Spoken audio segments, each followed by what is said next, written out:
Tool section basically is nothing but it will help you to track this queries, like how fast the Power Query Editor steps are working. So you would be seeing all these steps, right? For example, in the audit log, we have done so many things here.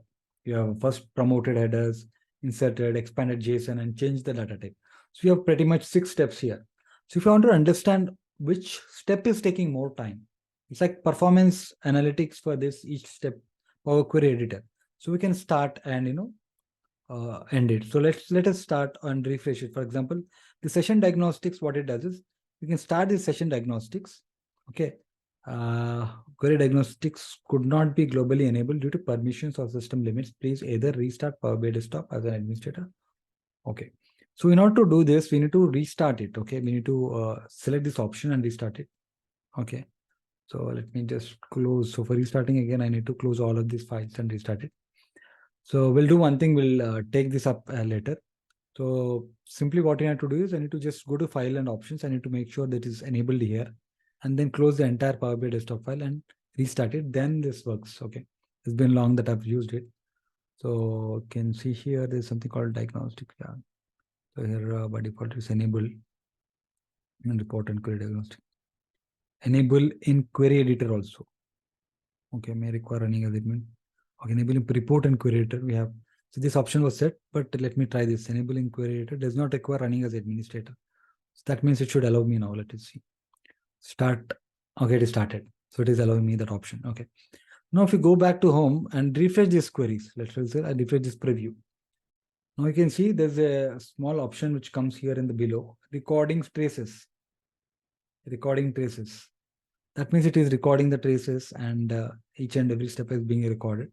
If you go back to the tools, and you can also stop the diagnostics. So once it is done, you can see the preview downloaded at 2020-03. Click on stop diagnostics. This will give you a new set of folder. You can see diagnostics folder, which will give you a detailed aggregation of partitions, complete detailed report. Okay. So we will be having detailed version of this report.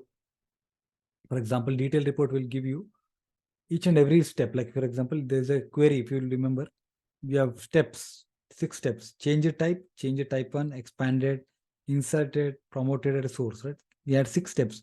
So each and every step was evaluated, and if you go to the specific column called duration, if you look at the duration and sort it from ascending, right, decreasing, so that you get a maximum value first. This is a time, this is the 79.60 is a huge time. Like that means this particular step is taking more time. Change it type is taking more time compared to the other. Like that you can identify which are the steps which are taking more time, right?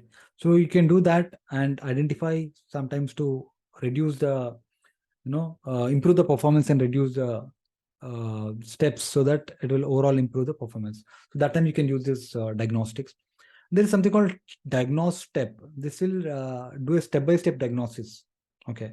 So let's say you are on particular step, let's say table 1. So here you have, so I'm more interested in just checking this particular step of invoked custom function. I'm interested in understanding how much time would have taken this. So I can use this step diagnostic, and this will only test this one particular step, right? And, can diagnose step. Okay. And you can see this is already, I think I've done it multiple times. And you can see diagnostic table 1 invoked custom step. Again, 3 set of details would come and will give you what is the timestamp and more details, like, what are the pass, activity ID and all. So this will basically help us to understand the performance of the query editor steps. That's all.